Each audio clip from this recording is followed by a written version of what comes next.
Welcome back to the Daily Truth Report. And joining us today is a first-time guest. You're going to want to put your seatbelt on and buckle up for this one because it's going to be something wild. Maybe something that a lot of you haven't heard about before, or haven't. If you've heard about it, you've never dug into it. So let me welcome onto the show a really good guy. His name's Dave Weiss. He goes by Flat Earth Dave. And Dave, we are really happy to have you on the show today. Welcome aboard. Noah, thanks for having the courage to have me on and lose all of your listeners. It's true. It's true. And it's this is the very first time we've talked about this topic on our show, but we are the Daily Truth Report. We follow truth wherever it goes, wherever it leads us. And this is a place that it's led me. And we're going to talk about that. We're going to talk about my journey on this.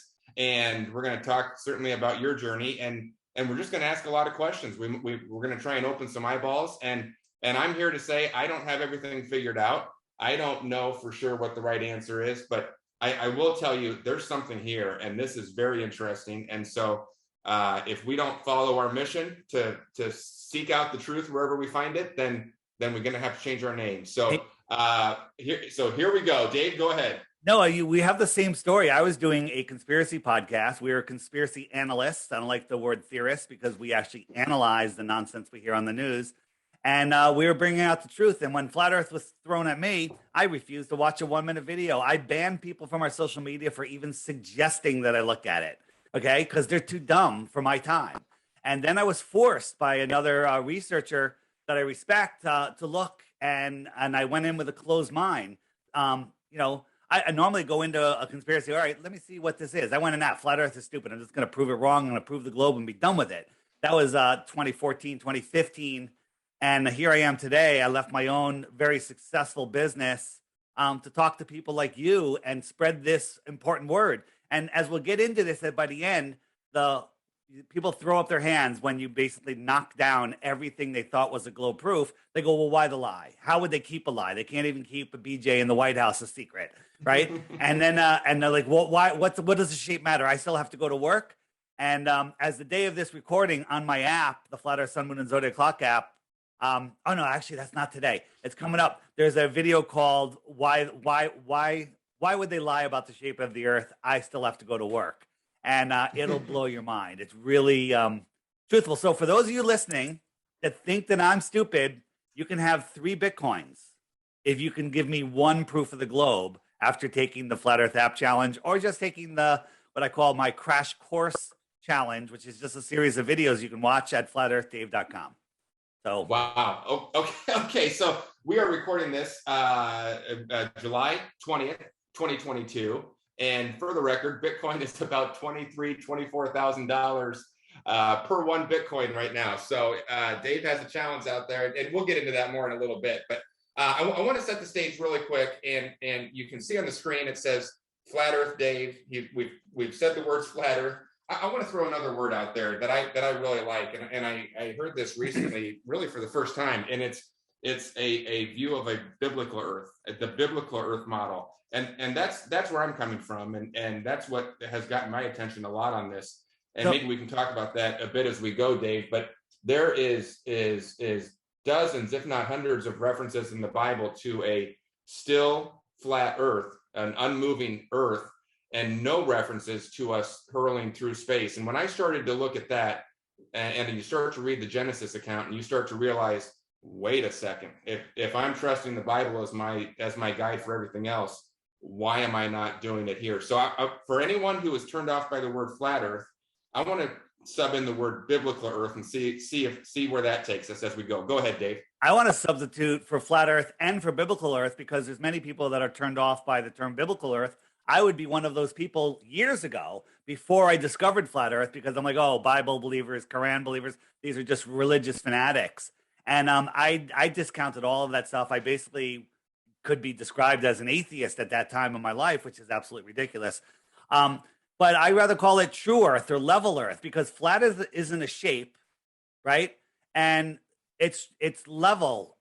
There's hills and valleys, but large bodies of water at rest lay flat, testably, measurably, scientifically, provably flat. And there's so much evidence of this, but people have just been not taught how to think and not understand what they're seeing, what perspective is, what the horizon is, horizontal, right? Horizontal horizon. It's just where the angular size of where the sky meets the land gets so small that you can't see. Look over your head. The sky is however high you want to say the sky is.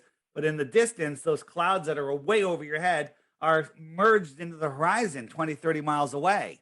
And so that's the limit of your vision. But if we zoom in on these things, we can see things. So I did a podcast called the Flat Earth Podcast, and my co-host, Matt Long, he came from the biblical side of the fence. He had all the biblical stuff, amazing.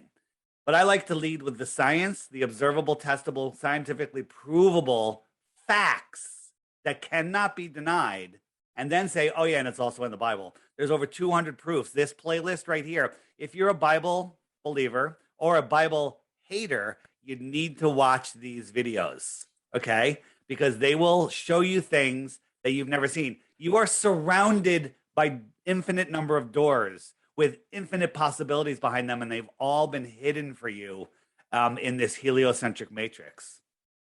Dave, how do they get to that screen that you have up there on your computer? So we'll all my links could be found at flatearthdave.com. But on my app, if you just hit the web button, which is right there, it looks like a little spider web. You hit it. That's my more resources page, and then you scroll down, up and down. There it is. It's on the third row on the left, right there. And there's all sorts of stuff. Like our interview will be here, and there's some great TikTok channels here for those of you with a short attention span, like me. Check out these guys. They're amazing. And I'll be adding more because those are fast bits. Like my YouTube channel, subscribe, DITRH. It stands for Deep Inside the Rabbit Hole. Again, it's linked at flatearthdave.com if you can't find it, because YouTube likes to hide these things. All short videos. My videos are average 3 minutes long. Okay. But I put out those short bits because you take a globe believer, flat earth hater, flat earth denier, and you say, oh, here, watch this hour documentary on flat earth. They're going to be like, get the hell out of here. But if you show them a 2-minute video, then they'll watch a 3-minute video, then they'll watch a 7-minute video, then they'll watch a 5-hour video. Okay. And those videos will wake you up. So all the resources are here. Amazing stuff. This page alone will keep you busy for years. That's great. Well, Dave, let's talk about that a little bit. Your journey is similar to mine at that none of us grew up thinking about this or looking into this. We all grew up with the globe in the classroom at school. It was one of those things, the grass is green, the sky is blue, and the earth is a globe because we've all seen it. And we've all seen the pictures of NASA that for some reason all look different, but we've seen those pictures. And so no one questions it until you do. And my story was I heard about this and I thought, well, that is just ridiculous. How could anyone spend more than 5 minutes on this topic? And so I watched 1 or 2 videos, and I couldn't believe that the more I watched, the more I realized, wait a second, this isn't crazy at all. I don't know if all of it's true. I don't know necessarily all the math behind it, but there's a lot here. This is not just there. You see a lot of memes out there, and they're funny and they mock everything. But when you look into this, there's a lot of meat here. There's an endless amount of meat. And here's the thing: I'm gonna kind of jump forward. People go, "What are the stars?" My answer is, I don't know. The only thing we could say about the sun, moon, and stars is that they're lights in the sky. That's the only definitive thing we could say. But what we can prove is what they're not.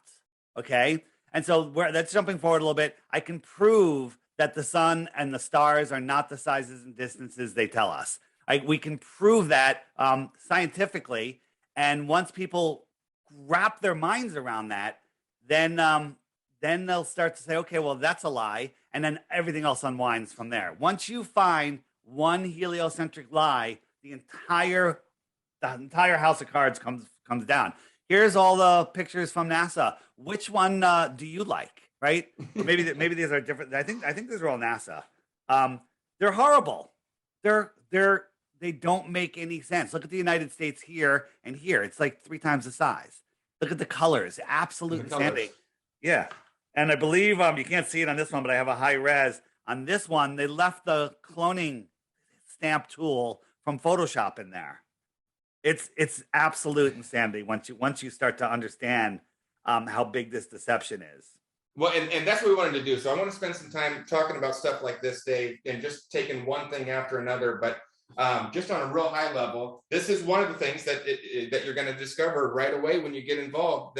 That look at these images. Number one, these are supposed to all be images from NASA, but when you read the caption on them, they say they are composite images, which means they were made in a computer. They are not. It's not like you take your iPhone and point it and shoot and you get a picture. That's even NASA admits that's not what these are. You have up on the screen where it shows that they've just cloned and edited, just like copy and paste in Microsoft Word. They've just added clouds and copied and pasted them. They're identical. Look at the sizes of the different continents. They don't line up. How does that happen in a picture? And also you're using NASA terminology, image and picture. They never say photograph, because a picture could be a painting. An image could be a drawing also. Right? A photograph is a photograph.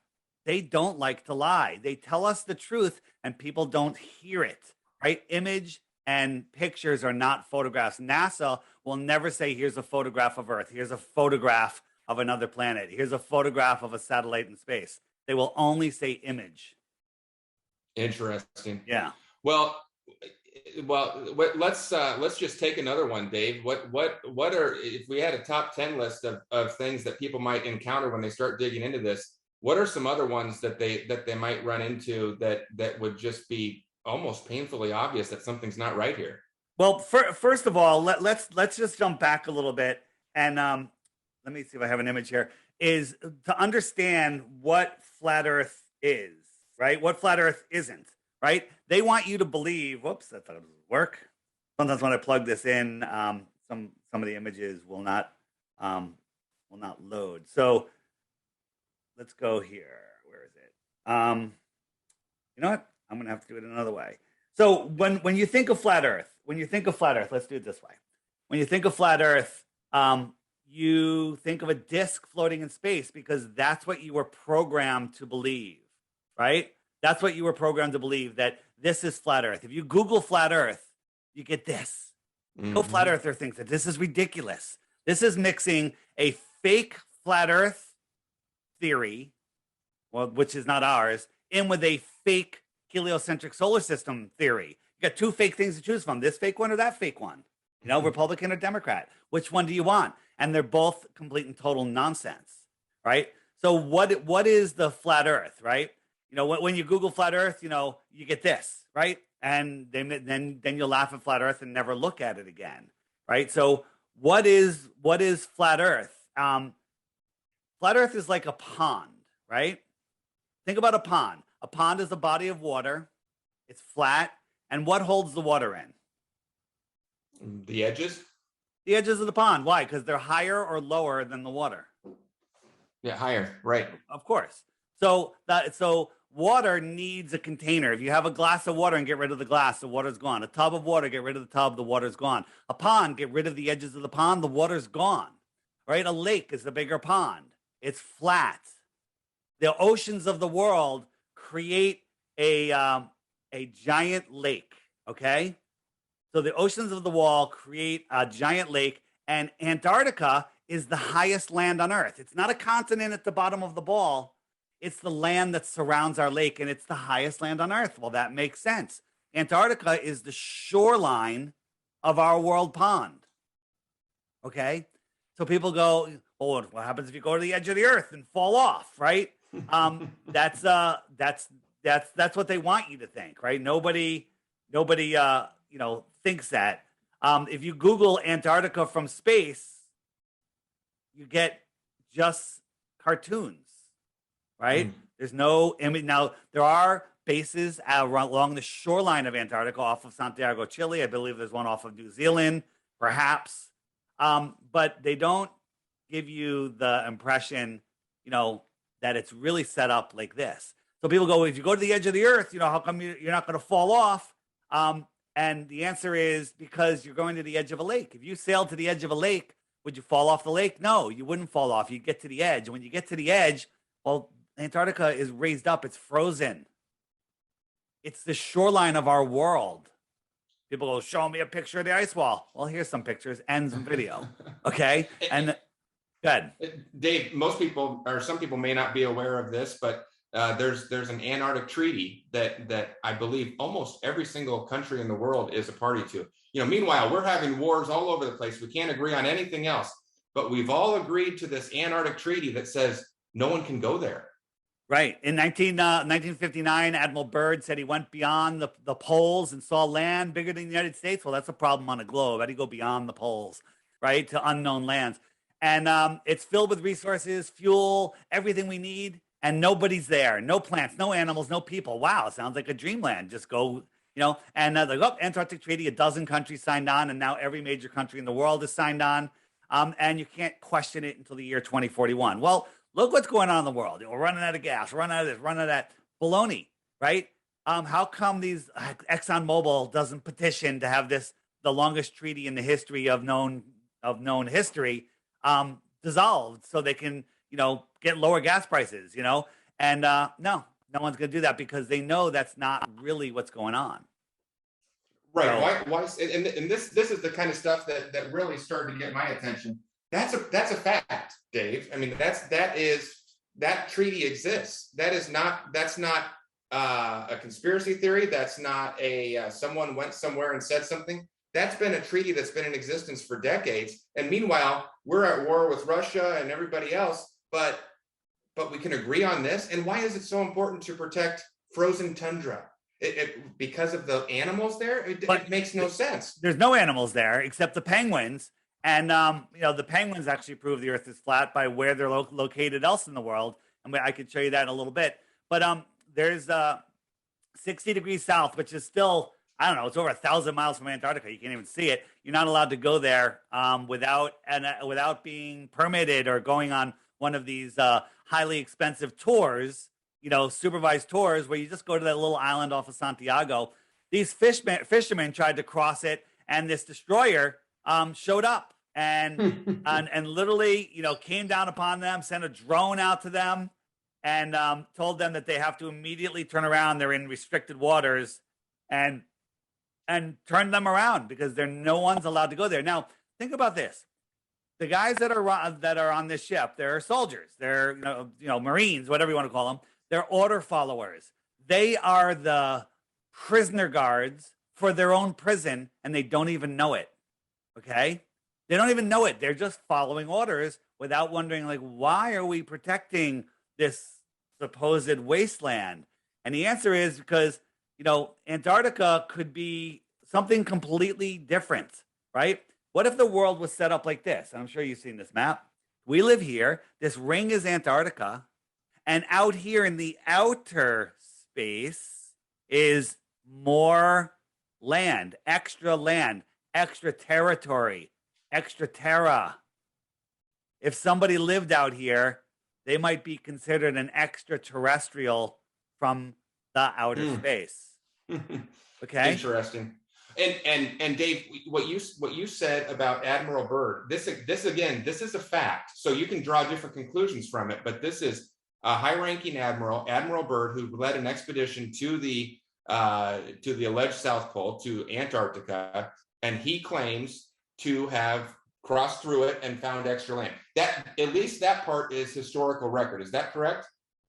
That is correct. And when he did his news conference, he was sitting in front of a flat Earth map with a clock on it. Okay? Wow, look at that. The sky is a perfect clock. The hour hand is the sun. Okay? It keeps track of the hours. It goes around once every 24 hours. You know what they said? Hey, let's give this round of civilization clocks, but we'll make it spin around twice a day so they never figure it out. Okay? The clock, the sky is a perfect clock. And Admiral Byrd, some people, we could theorize all day. We don't know. He's gone. Did he die of a heart attack mysteriously after he made this announcement? Or did he disappear on one of his missions going to the outer lands going, you know what? This is paradise out here. I'm not going back to tyranny. And he disappeared into the outer lands. Who knows? Is he dead? I don't know. Was it controlled release, or did he accidentally release it? I don't know. But it's really important to establish that this is not an internet rumor. This is not a video someone made now in 2022. This is a historical video from an admiral in the U.S. Navy, Admiral Byrd, who had this transcript, and that's all fact. Now, was he wrong? I don't know. Did he see something that was mistaken? I don't know, but it's a historical record, and I really like to anchor there because it's important for people to understand we're not coming at this from no basis. Right. So here's another thing. Admiral Byrd, made that announcement that thing happened. Also, there's books. There's a book called The Iron Republic. I highly recommend people check it out. But it's right here in the book section. Scroll down a little bit. The Iron Republic. Amazing book. And there's another one, The Navigator Who Crossed the Ice Walls. The Iron Republic, though, was written in 1899, or published in 1901 in Florida Magazine. It was a series of articles first about a guy that left, got tired of politics here. He was a politician in New York and got a ship and went to Antarctica, went through one of those fissures and ended up in the outer, it lost at sea for a couple months, found land, found a city, and it was this advanced city. In 1901, he was talking about, tablets, flat screens and floating cars and all of this technology that didn't exist back then, according to history, in this advanced civilization. And he ended up staying there for years. He got married and his wife died. He got so distraught, he actually got his ship back and went back and came back and told the story here. Whether it's true or not, it rings true to me. It doesn't matter. They were talking about more land beyond Antarctica, right? This whole idea that we've known the Earth is a ball for 2,000 years because of Aristophanes and his nonsense trick, that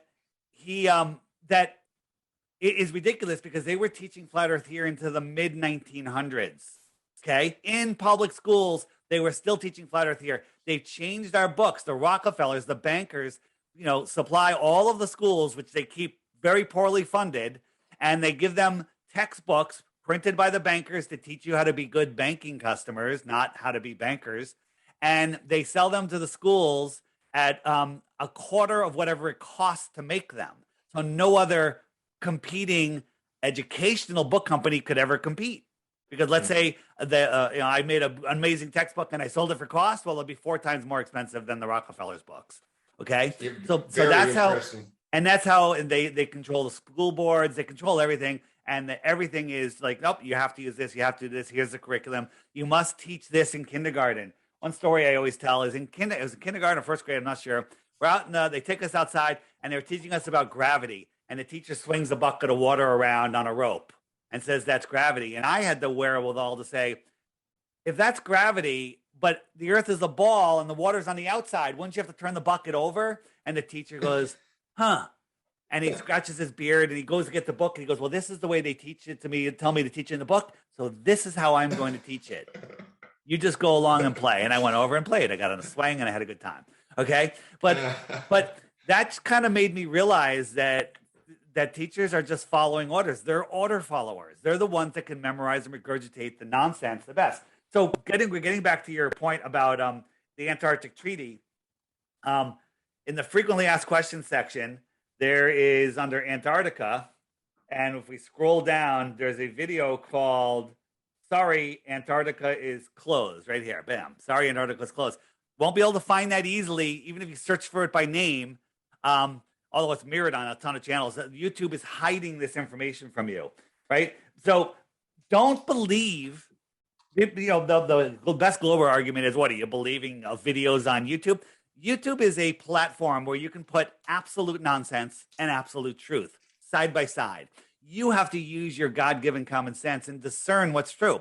One of our flat earthers, great researcher and a lawyer, did all of the research, looked into all of the permits and made the phone calls and contacted the people and emails and spent, he probably spent a year putting this together, this 35 minutes documentary on what the Antarctic Treaty is and how it can't be, how you can't go explore Antarctica. If you wanted to explore Antarctica and you had the means, it's going to take you a year or two in permits. It's going to cost you from $200,000 to $2 million in permit submissions, and then when they deny you, they keep the money.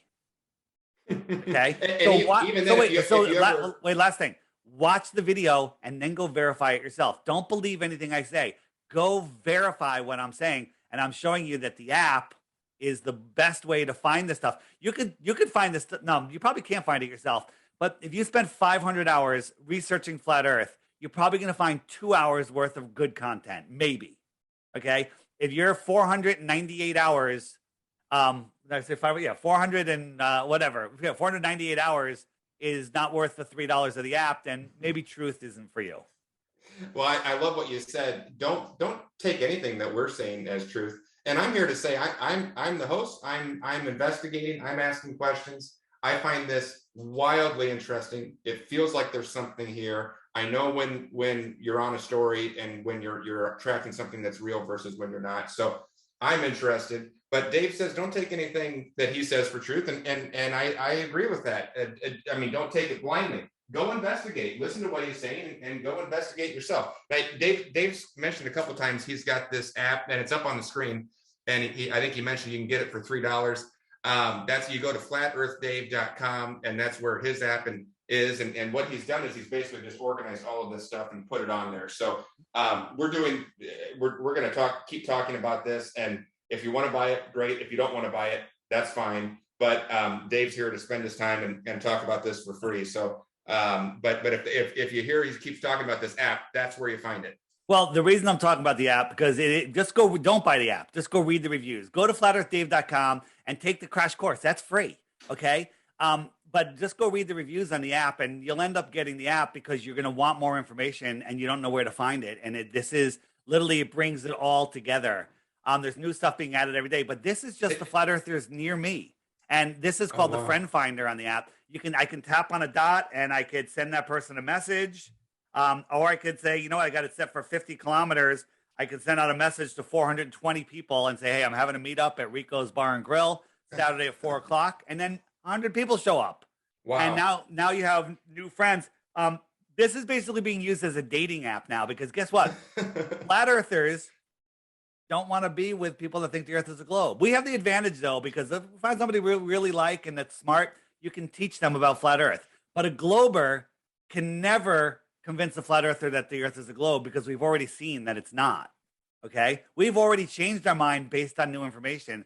Globers just haven't seen that information or just are denying what they're seeing. So again, this is a truly amazing part of the app, and it's actually about to get much better. Right now, it's just simple texting to each other. I'm going to make it video, links, voice chatting, video chatting, group chatting. It's going to be amazing. That's coming out hopefully by the beginning of August. Oh, that's very cool. And that's one thing I want to mention too. It reminds me, just looking at that screen. I know when we post this, I'm going to get a lot of comments that say we've gone crazy. I'm never listening to you again. What are you thinking? But I also know that there's going to be a lot more people that have looked into this before than you might expect. And there's going to be a lot of comments that say, finally, you're talking about it. We've been on this for 5 years or 10 years, and I'm glad to see you're catching up, because those dots represent a lot of people, and they're just not very vocal about it, but they're out there. Well, so here are the people that are becoming vocal, all of these blue dots. Look at the United States. This is insane, and it's just starting, okay? A lot of people that have the app don't even know about the Friend Finder, okay? Look at the UK. I mean, if you think flat earth is a fad, you are mistaken. It's okay to be mistaken, because we were all mistaken. I was a globe believer like everybody else until 2014, 2015, when I started looking into it. And the best way to prove the globe is not real and flat earth is real is try to debunk flat earth. Or better, try to prove the globe, right? Try to prove the globe. It's crazy what's going on. I mean, look at Florida. Florida is crazy. Wow, look at that. Yeah. Well, what you just said there, Dave, that's so interesting, because a lot of things go like that. I don't know if you know the name Lee Strobel, but he was a famous journalist who was kind of like you when you started out, atheist, agnostic, didn't believe anything in the Bible, didn't believe Christianity, and then he said, I'm going to set out, I'm going to write the best book to debunk this. And the more he started studying, he was totally converted, and he said there are mountains of evidence in support of this, and I can't find much against it. And that journey has been repeated by so many people, and it's the same journey that I see here, which is why I look at this and I say, I see a lot of similarities. There's something going on here. There's been a story that's being pushed very hard in these classrooms with these globes and with the NASA images. But when you set out to try and either prove their model or disprove the craziness of flat Earth or biblical Earth or true flat Earth, true flat plane Earth, you find out that there's a lot more here, and you end up going on the journey that Dave went on, and now he's got this app on the screen with him, and he's spending his time doing this because he realizes it's important. So I just find that interesting. Dave, before we go on to the next one, I had two things I wanted to circle back on and follow up with that I thought were so interesting. You said back in as late as the late 1800s, early 1900s, schools were teaching this flat Earth model. Now, not the bogus model you see in the memes that we talked about, but this true concept shown in the map behind Admiral Byrd, shown in, oh, by the way, the United Nations logo, that's a flat Earth map. Yep. And this was being taught in schools as late as early 1900s. And the more you go back, Rob Skiba was I think he was a friend of yours, and I never got to know him, but I've watched a lot of his videos, and just a great guy. He was always famous of saying, you remember the game telephone, or he called it whisper down the line, when one person would start out with a message and you whispered in the ear to the person all the way down the line, and then the message at the end would come out totally different from the message when it started. And it was always funny to hear how it had changed. But the farther back in time you go, you start looking back at the societies living in biblical times, and even before that, they all had this model of a still flat Earth. And you look at there's a guy, I don't know if you know the name Michael Heiser, but a brilliant researcher, languages mostly. He translates biblical Hebrew and works for Logos Bible software. He did at one time, and they said, we're going to dig into all of the language in the Bible, and what does it tell us? What do the Hebrew words tell us? What do the ancient words tell us? And he said, without a doubt, really without any argument whatsoever, it tells the story of a stationary, still, flat Earth. And he said, I don't ascribe to that, but I'm telling you, that's what the text says. Right. So the Bible has over 200 verses talking about a flat, stationary, non-moving Earth. Only in Isaiah, I think it says the circle of the earth. Well, a pond can be a circle. A pizza is a circle. A circle is a circle. It's not a sphere. And other places in the Bible, they talk about spheres. So they know the difference between a sphere and a circle. If you haven't looked into mud floods or Tartaria yet, all of our history is a lie. The 1800s, there was a worldwide civilization. Some people call it Tartaria. And it was an advanced civilization with crazy stuff. I mean, like insane. And all of that has been hidden. There was some sort of reset that happened. And then the world was, somewhere in the 1800s, late 1800s is my guess. And we dug out of it. The transcontinental railroads weren't built. They were excavated out of the mud. Okay. They're here. And every city, there's proof of this. There's buildings that are underground. There's so much. There's another building under our Capitol building. Okay, that's buried in mud from before Christopher Columbus allegedly discovered America. But as far as the true history, so this is Ruth. I met her 102 years old back in February 2020, just before the nonsense started in the world. And I was interviewing her about the World's Fairs, and her memory was so good. I said, "Where'd you go to school?" She's like, "Well, Hampton, Connecticut, so-and-so public school." And I said, "What did they teach you in science about the Earth?" That's all I said. And she goes, "They taught me the Earth was flat." And I said, "But then what?" She goes, "Well, then years later, they changed it, And I was like, "Did you believe them?" She's like, "Well, I guess, but it didn't seem right." And I told her that the Earth is flat and that we are at the center of creation. And she literally broke down in tears. It was a crazy, amazing interview, and it went viral. And so we were talking about it with lots of people. I'm like, "Hey, we don't have time. There's not much time left. There's only a couple of years left to speak to these centenarians, people that are over 100 yeare old." And everyone was getting ready to go to old age homes. And then, bam, the spooky bug came, and all old age homes are off limits. Nobody can go. Oh, how about that? Coincidence. Wow. Yeah. Wow. Well, that's a story I had not heard before, Dave. That is very interesting. Hey, So you got something on the screen here before we get to that. Just one more loose end to tie up. You had the map of the flat Earth up on your screen, or at least a model of what people think it might look like. Again, that same map that is the United Nations logo. Again, just a coincidence. But what I find interesting is you had a story about as a kid things not making sense. I always wondered why does the compass only point to north? You know, compass is a magnet, right? So I mean, couldn't we program it to? You could have one that points to south. Well, you can't have one that points to south if south is everywhere on the edge of the border rim, can you? Because where do you point to? You can only point to north in the center.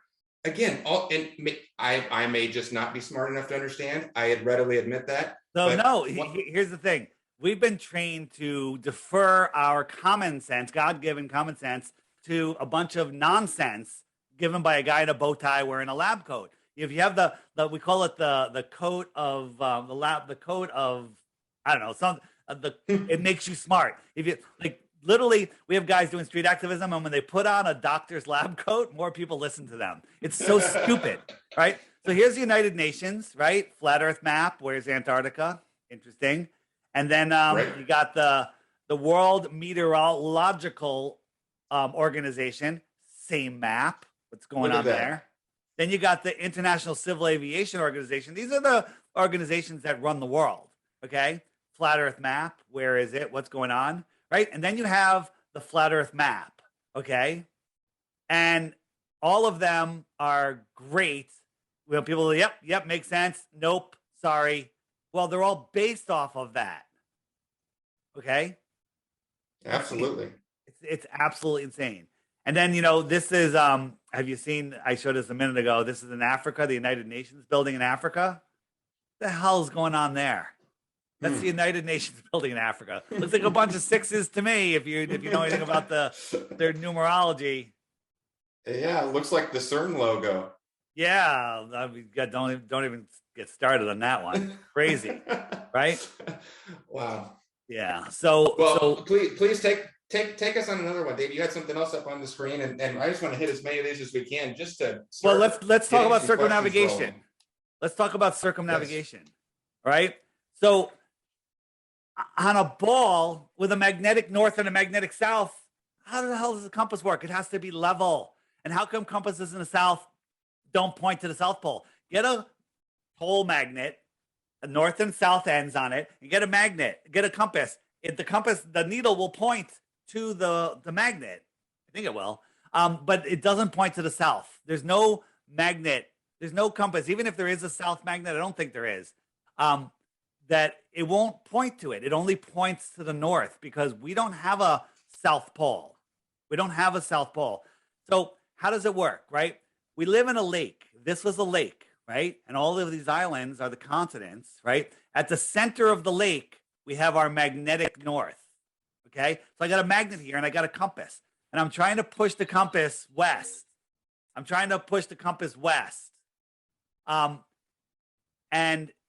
I have to keep turning it because it's lined up with the north, okay?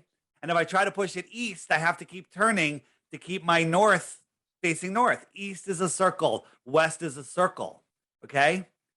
Right? And that's true on a flat earth and a globe earth. It doesn't prove either. But if I try to dead reckon west, that means I'm not going to correct. I'm going to take off and I'm going to go straight. I'm heading south immediately. South is every direction away from the center. This is south, this is south, this is south, this is south, right? Nobody has circumnavigated south. If I went from Santiago south on a globe, I should pop up over here in Australia. But no one's ever done it. Because when you go south, you just go away. South and north are straight lines. East and west are circles. They never taught you that in school because you might figure out that the earth is flat. Right? Wow, I'm going north. Oops, now I'm going south. Right? The compass just did 180. Every straight line is south. Every straight line is south. Wow. Go back to that map for a minute, Dave. This is another one that we talk about We talk about, things that just never made sense when we were kids. But I remember flying on airplanes and sometimes they show you those animations of, hey, this is our flight path and here's where we're going. And you think, okay, we're going from point A to point B. You draw a straight line. The plane never flew in a straight line. It always had this huge arc to it. And, it'd be like you're going from Florida to California, but you cross through, I don't know, Iowa or something in this big arc. Well, why are we doing that? And the answer was always, it's all of these winds and everything that we have to go by. But why the big arcs every time you're flying in a straight line? Well, hold on. You don't fly in a big arc. They show you a big arc, right? They show you like, oh, we're going to go like this, right? On the globe, but in reality, it's a straight line on a flat Earth. Why the hell would you fly all the way up to Los Angeles and then down to Peru when you could just fly straight to Peru? These people want to go to Peru. Well, that's because Los Angeles is on the path to Peru. Look at that. It's a straight line. And there's many, many, many examples of these where these southern flights will cross the equator to go to places that should be closer if you just went in the south. Any southern location to any other southern location should never have to cross north of the equator. And the same is true for the north. If I wanted to go anywhere in the north to any other place in the north, I would never go below the equator, no matter what the combination is. And guess what? No flight does. There's no flight from a northern location to another northern location that crosses the equator, but there's tons of southern locations going to other southern locations that decide to go up across the equator, right? This is perfect. This is so good. This is the kind of stuff that we don't have to get deep in the weeds of math or anything else, but just look at that image on the screen and say, this doesn't make sense. Right. Makes no sense at all. Makes perfect sense on a flat Earth. And people go, well, they have to go because there's other passengers. They have to go pick up other passengers and change crew. You can make excuses all day long, but what you can't make excuses for is when there's an emergency. When there's an emergency on an airplane, someone has a heart attack, having a baby, whatever it is, they got to land immediately. So here's a trip from New York to Hawaii. Right about here, there was an emergency. Are you still there? I'm hearing some weird noise. Good? No, I got you. You're good. There was an emergency, and they went 1,000 miles out of the way, or whatever distance this is, to Seattle.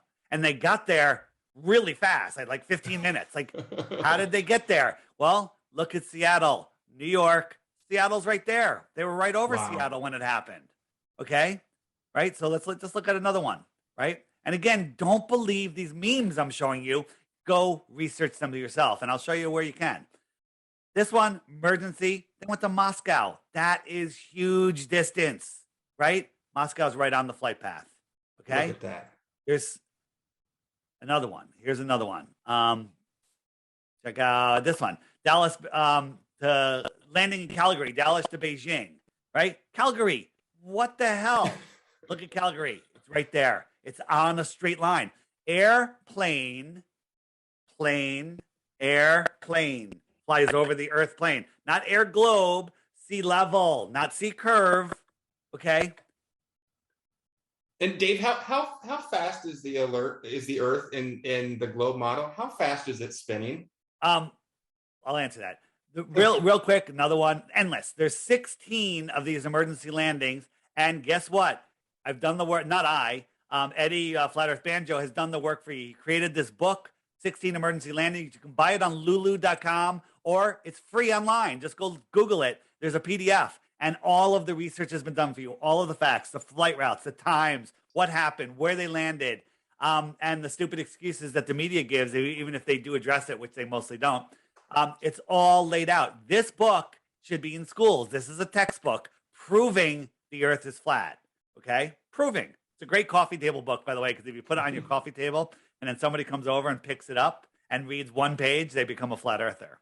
Right? That's so perfect. And that's the kind of stuff that I'm talking about. When I started looking into this, you get to some of this stuff pretty quick and you start looking at it and saying, well, wait a second. That doesn't make sense. But it does make sense on this other model. And then you just keep going. But perfect example. It's in the app also, by the way, under the book section. If you forget the name, 16 emergency landings, not too hard to forget. There you go. So what was you asking another question there? I was about to go somewhere else. In the globe model, the Earth is spinning. pretty fast. How fast is it spinning? And wouldn't that make landing airplanes awfully hard if you had to calculate for a spinning Earth, whether you're coming in from the north, south, east, or west? Do you have to account for that? And I don't think they do. So we're spinning at 1,000 miles an hour. That's faster than the speed of sound. At the equator, it's 1,000. It's less as you go north. That's another issue. Think about that. The equator is going around once a day. It's just over 24,000 miles around. So you're moving at 1,000 miles an hour to make it around in one day. But if you're up in Alaska and you only go around once a day, you're making a much smaller circle, smaller than the circumference of this circle. It's a much smaller circle. So you're still going around once a day, same angular speed, but your linear speed is much less. It's like 300 miles an hour, right?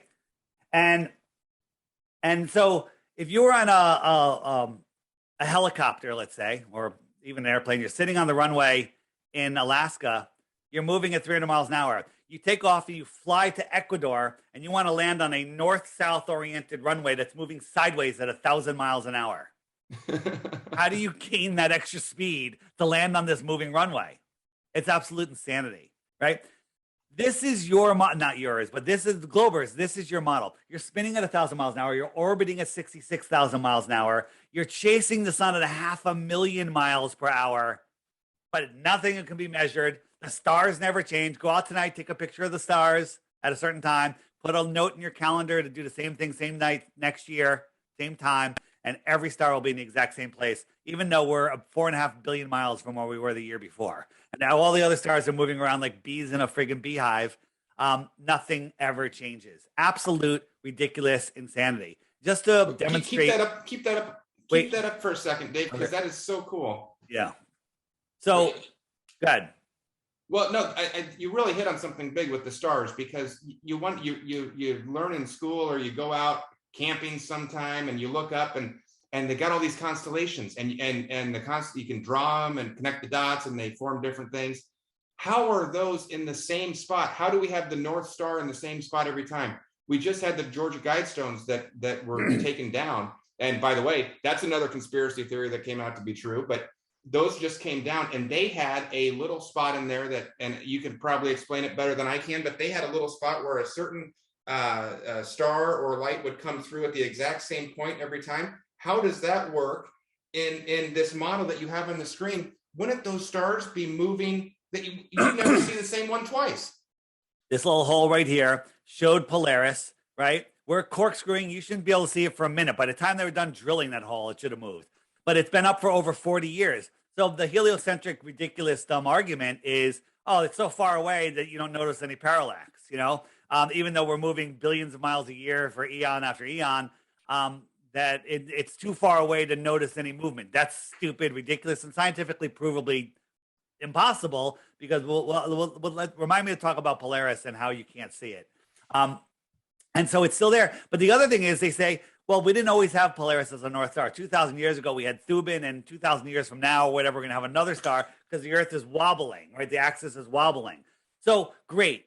So the pyramids were built in, thousands of years ago, and they have a shaft that points towards Polaris, but they say when they built it, it was pointed towards another star.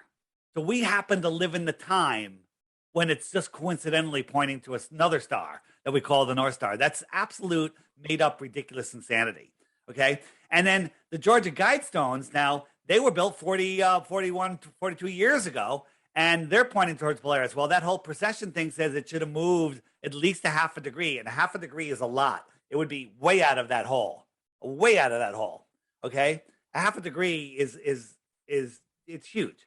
And it didn't. So maybe they tore it down because this is rock solid evidence, pun intended, of a non-moving Earth. This is absolute proof, and now it's gone. Wow. Now it's gone. Perfect. Yeah. Okay. Well, that was, I thought that was really important. Getting back to the motions. This is the hypersonic sled track. Google it, because I don't have sound on here. One day, maybe I will. And it's going by a Mach 8.6. Watch it again, right? The sound is it's like shocking, right? This thing is going by a Mach 8.6. You have to believe, if you believe we live in that heliocentric system, that we are we are orbiting the sun 10 times faster than that. Okay? We're orbiting the sun 10 times faster than that, and we're chasing the sun at 100 times faster than that. So think of this globular, water-covered ball, air adjacent to a vacuum, impossible, flying through the earth space in two different directions while spinning faster than the speed of sound. And nobody can notice or measure any of this, right? Right? But when we go out into nature, we see things like this. This lake is going 10 times faster than that in one direction, 100 times faster than that in another direction, and it's spinning faster than the speed of sound. Okay? Okay? Here's the thing. Globers call us retards, okay? I'm bringing back the word retarded because once you are shown this information, you're retarded if you don't see it. Your brain has been retarded. They've retarded the growth of our brain. They've put us in the heliocentric matrix so we can't use our imagination to see farther, right? Our imagination creates this world. Our imagination is what creates our reality, but they've capped it. They put it into a globe. Remember the Truman Show? Truman goes, I want to be an explorer. And the teacher pulls down the Mercator map, goes, oh, Truman, everything's been discovered. You know, there's nothing else to discover, right? Because we're on a globe. Well, I think there's more lands. I think there's, now, again, anything beyond the shoreline of Antarctica, you know, biblically, some biblical people will say, well, God only talks about the earth and the dome, and that's it, and there's nothing else. Well, I think that's limiting God. I think that's limiting what you're aware of in the Bible and lots of the hidden books that you're unaware of. I think it fits with God's word very well that there are many houses. Many houses. There's a Bible verse like Jesus has many houses, right? Sure. Maybe this is just one of the houses. Okay. Hey, Dave, what about? I don't know if you're prepared to talk about this, but another big one that really got me looking into this was the moon. And allegedly, we've been to the moon in this 1969, 71, 72, and then we just never went back again. I don't know if you have anything to talk about that, but to me, people say, well, of course this is all bogus because we've been to the moon and we've looked back. Well, I don't know. Have we? Yeah. So Rob Skiba, who you mentioned earlier, the NASA says they don't have any. They admit that all the pictures are composites, except the one that was taken from the moon, where you got the moon, right, and you have on the horizon of the moon or just above it is the Earth. Well, all of the Apollo landing spots, okay, all of the Apollo landing spots are mapped on what we see. So these are all the Apollo landing spots. And if you were standing here on the moon, where's the Earth? Is it on your horizon? No, it's over your head. Okay? How can you take a picture of the sun in the sky at noon and show the horizon in the picture? You can't do it. This is basically, if you're on any one of these spots, well, this is the view from Earth. The sun is between 11 a.m. and 1 p.m. in the sky above them. The Earth would be between 11 a.m. and 1 p.m. if you look at it, you know, like we see the sun. And it doesn't make any sense. They show it to us like this, okay? Rob Skiba took this picture off of NASA's website, put it into Photoshop, cranked up the levels, and there was a box around the Earth. I've seen that. It was crappily pasted in. It was crappily pasted in. They never thought we'd have Photoshop 30 years later. Maybe, or the guy that did it, you know, didn't tell them what a shitty job he did, didn't even know how to make a PNG out of it and post it in there properly. There's all sorts of issues. But Dave, in what other situation do we discover something like America and then just never come back? We went to the moon in the early 70s, and then we don't have massive bases up there. We haven't colonized it. We just never went back. And then a couple of my favorites, NASA says, well, we lost all of that. We lost all of that research. We lost all of that science. We could go back in an instant, but we lost it all. And then you got these Van Allen radiation belts. I don't know if you want to talk about that, but I don't believe NASA knew about those in the 60s and 70s. Then they were discovered, and they're apparently incredibly toxic for anyone traveling through them. And so you say, well, how did we go through those back in the 60s and 70s? Well, we didn't know about them back then, so it was okay. You just start to look at this stuff, and it almost becomes laughable. Yeah, it is completely and totally laughable. This went to the moon. It's a tin This, can. yeah, this is a little more technologically, built. This is ridiculous, right? Tin can is more sturdy than this thing. This is paper mache, tin foil, curtain rods. It's absolute insanity. When you actually look at the stuff that about the moon, um, it's crazy. In the app here, if we go to the moon lander, I can show you a little better here. Look at this thing. Look at this thing, right? These little valves and stuff. Like where's the rock? There's little rockets on these things. Oh yeah, this right here, this little jet. This is how it maneuvers in space. This little thing. I mean, look at it. It's a bunch of little cups, like little trophy cups glued to a box. I mean, look at the work here. Would you get in this thing if I told you I was going to submerge it in a lake? No, you wouldn't. You'd be dead. This is like a Yes. homeless tweaker shelter, right? I mean, look at this thing. And now this thing is going to take off and reconnect with the orbiter, all right? Absolute and total insanity, right? This is the rover, right? This thing came out of that thing. This is a little Jeep body. Look at these lawn chairs. These are lawn chairs, okay? And look at this. That's an umbrella, okay? Well, Look at I next time you see like a local news team doing a live coverage with their big satellite truck. They got a big metal dish, probably 15 feet wide on the roof, beaming the live signal back to the radio station 4 blocks down the road, okay, or 4 miles down the road, whatever it is, okay. And this thing did it from the moon. exactly. Well, I guess as Elon Musk says, it has to be real because it looks so fake. You can tell it's real because it looks so fake. Yeah, absolute insanity. Well, a good point, Dave.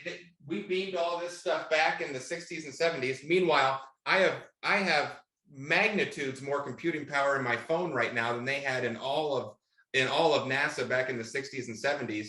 And they were just beaming this stuff from the moon to the Earth and to the shuttle and everywhere else. Are you kidding me? Let me ask a question. You ever fly in an airplane and see your house from when you're coming into your home airport? Sure. And what do you yell at the person that you don't know next to you very excitedly?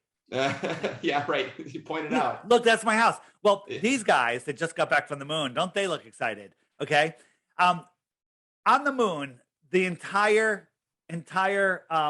model, the entire transcript of everything they said should be holy effing s. Look at the friggin' Earth. Oh my God, look, here's America. Oh my God, look at that storm. Oh my God, isn't that beautiful? Look at the Earth. Never once did they say Earth.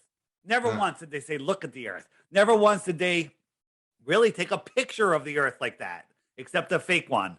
They didn't talk about it. They go, oh, look at this rock, and look, let's play golf, and let's do dune buggy. Let's make 360s on our dune buggy. Okay, are you kidding me? They're on a rocket that the rocket engine for the LEM never was tested on Earth, and like I'd be crapping my pants. Supposedly they were crapping their pants, and thinking like, am I ever going to get out of here? And personally, I don't think that people can survive away from the Earth. We're connected to this is an electrical system. We're electrical beings. We're connected to this Earth. We need companionship. Think of the loneliness, being far away from everybody, away from the Earth, in the middle of nowhere. I don't think the human body can function, right? I don't, the high altitude tests that they did in the 60s, the test pilots were talking about passing out, being able to see through their eyelids, not being able to remain conscious at these elevations and stuff, even with air, with oxygen and everything. I think that we're part of this electrical system and that we have to be here on the Earth plane to experience this physical simulation that we're in. Wow. Well, Dave, I know I'm going to get comments if I don't go back to this. You said remind you about Polaris. Did you have another comment about that? Anything else to talk about? Okay, let's talk about the size of Polaris, right? So I'm going to do some math, really easy. Anybody that can't follow this know that the school system has done their job. They've made you really dumb, okay? So the Earth is the sun is a giant ball next to a tiny Earth. So if we brought the model down to one of those big yoga balls, and the Earth would be a BB or a marble next to it, right? Mm-hmm. Imagine if I took the sun and I put it just a mile over your head, the actual sun, just a mile over your head at 12 noon. Well, you'd be like the BB, like this close to that ball. So it would, the whole thing would fill the sky. Your entire sky would be the sun, right? Mm-hmm. Mm-hmm. So the sun, so the sky would look basically like that. The whole sky would be the sun, right? Mm-hmm. And then we move the sun 8 light minutes away. What's a light minute? The distance light travels in 1 minute. Okay, 1186,000 miles a second times 8 light minutes equals 93 million miles. We move it 93 million miles away, and it's the size of a coin held at arm's length. You with me? Mm-hmm. Mm-hmm. I am. What happens if I double that distance? How much smaller would the sun get? Remember, it went from the entire sky right to the size of a coin. How much smaller would it get? Maybe you couldn't see it. Okay, so that's 8 and 8, 16. We'll round down 15 light minutes away. Double that, so it's 4 times away. It's a light half hour. Double that again, 8 times. It's a light hour. Could you see it at a light hour? I Hell don't no. think so. Scientifically provable. In ignoring the brightness issue, which we don't even have to get into yet, it's scientifically too small for your eye to resolve at 1 light hour away. Polaris, which we all can see with our naked eye, is 48 times bigger than our sun, they tell us. Okay, so what's an equivalent distance that we could not see Polaris? Well, 1 hour, we can't see the sun, magnitude's too small. 48 times bigger, so 48 times 1 hour is 2 light days away. We scientifically know that we can't see Polaris at 2 light days away. Well, could we see it at a light week away? No. Times that times 52. How many? Wait, 52 weeks in a year? 52 weeks in a year. Wow, I'm getting my cards mixed up with my months, with my weeks. Times that 52 times farther, that's a light year. You think you can see it then? Hell no. It's ridiculous. Absolutely not even any question whatsoever. They tell us Polaris is 433 light years away. Ridiculous. Okay, everything we know is based on these distances, and recently they just said, hey, you know what, we might be wrong. Polaris might be 100 light years closer than we thought. Oh, that's a little factor right there. Okay, and people are like, oh, a light year doesn't sound that far. 1 trillion miles. The closest star, not Polaris. The closest star is 4.5 light years, not 233, 4.5 light years away. That's 25 trillion miles. 1 trillion miles is unfathomable. 1 trillion, not 25 trillion, right? Have you heard my the question, how long is 1 trillion seconds? No. How long is 1 trillion seconds? If you guess it within a week, I'll give you a Bitcoin. 1 trillion seconds. Real quick. How about 100 years? Very, very close. 31,000 years. Okay. So now let that sink in. 1 trillion seconds is 31,000 years. Mm-hmm. That's a big number.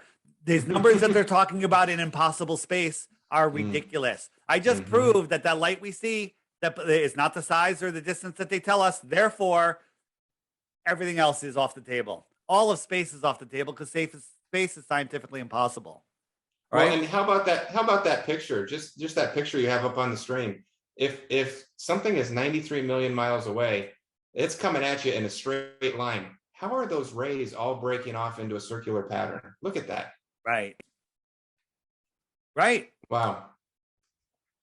Yeah. Unless it's a lot closer than we've been told. Well, huh? The whole Aristophanes thing where he said he measured the sticks and shadows and whatnot, but no one has ever seen parallel rays. Nobody has ever seen parallel rays. They always come in crepuscular. Well, do the math. Go follow them up. Where's the sun? It's right up there. Look at that. I don't believe that the sun is a physical object that we can see. And I believe as you go higher and higher in an airplane, you're going to see the sun go higher and higher because you see it based on your position where it's manifesting. That's a whole nother thing. We don't know what it is. It's not 93 million miles away. We can just prove that. And then you have a problem with the inverse square law of light. Every time you double the distance to something, it's 1/4 of the brightness because light spreads out.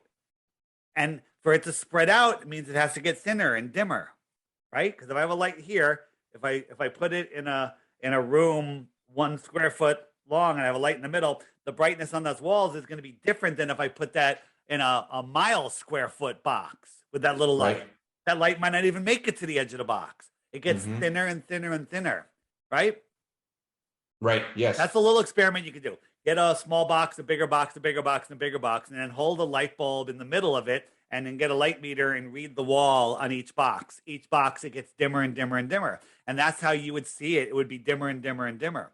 Well, the moon, for us to see it at the brightness we see it from 100 miles away, where the astronauts took the famous picture of the dusty, dirty gray rock they say is the moon, it would have to be 60 plus times brighter than we see the sun from Earth for us to see it at the brightness that we see it when we see it. Wow. Really, really mind blowing. And I know you have a biblical view of things now, Dave, it sounds like, but you did it when you started and you don't like to spend a lot of time on that. I think that's wise and it helps you get this message out to more people. But the Bible says God put 2 lights in the sky. He put the sun as the bigger light, and he put a lesser light, the moon. Yes. Right. And so that tells you right there in the first few verses of Genesis that number 1, the moon emits its own light. Number 2, you probably can't land on it. And so you just go from there. And oh, by the way, planets never mentioned once, other than the word planet. I don't know, I'll probably get this wrong. Do you know the actual meaning of the Greek word planet? I think it's something like liar or false teacher or something like that in the Bible. And it's also plane with a T at the end. Plane, Earth plane.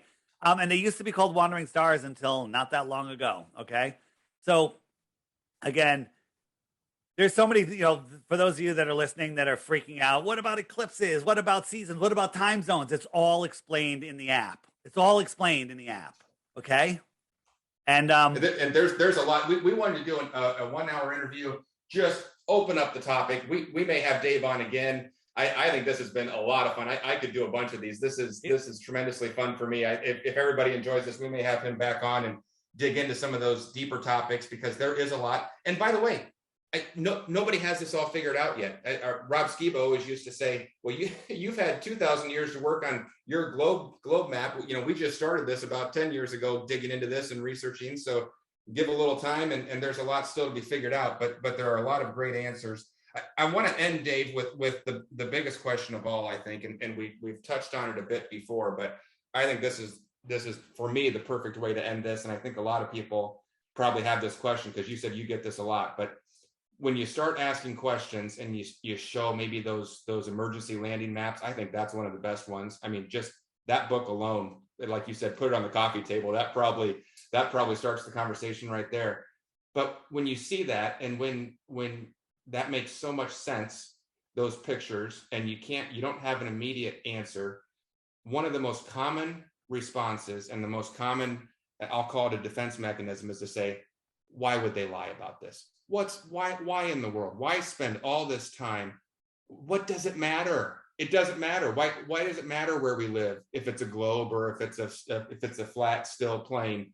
And I want you to give the answer. To me, I think the answer is, all of a sudden, a lot of stuff goes out the window. Evolution goes out the window. You immediately have a creator that made this place. That is undeniable. You've got a dome over it.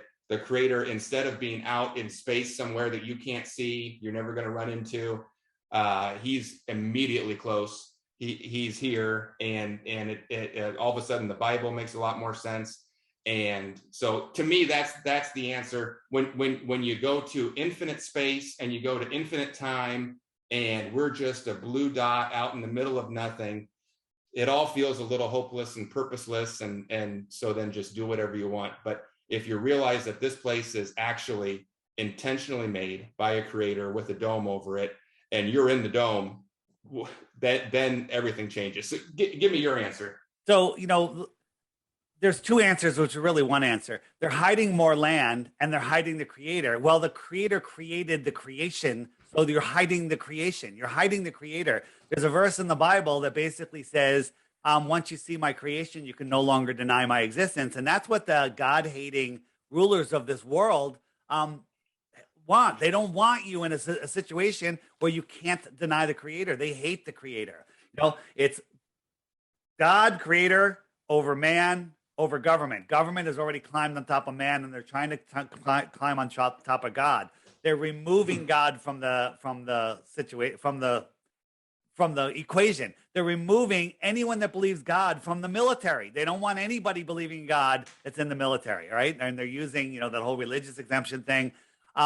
They're hiding the creator. They don't want you to know that you're at the center of creation, that you're not spinning out of control, lost in space with no control, that you are in control. Nobody has control over you except in your imagination, and they control that with the television, the tell-lie vision, which induces fear, false evidence appearing real, on the news, which is steering your mind north, east, west, south, news, okay? They're steering your mind with fear, with nonsense, right? There's so much that you discover once you understand that the world is not a globe. The shape has nothing, it doesn't matter. It's the lie that matters. It's about depowering you and allowing them to control you. The good news is the creator has made us in a world of free will where nobody is allowed to take that from us. But they are allowed to fool you if they tell you what they're doing and you're too stupid to notice it or to say no. The thing is, people go, well, what can I do? I'm nothing. I still have to go to work.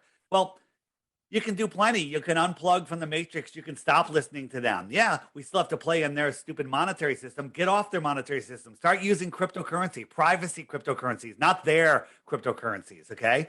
Start trading with friends. Start thinking bigger. Start understanding your true power. Like I had my own business. I walked away from it all. I created my whole life. I worked at getting this, and then I walked away from it all. Right. And that's the craziest thing. But guess what? It's my mission. It was given to me because I allowed it to come in. I used my imagination.